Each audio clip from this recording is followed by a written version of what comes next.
mano de abajo van a escuchar los pizzicatos, que es una técnica para los instrumentos de cuerda, que es como pellizcar la tecla.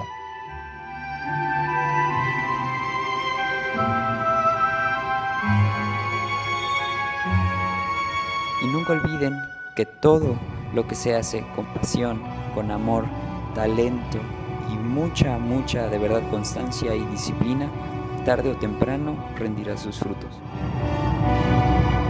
Juntos transformemos Yucatán. Gobierno del Estado.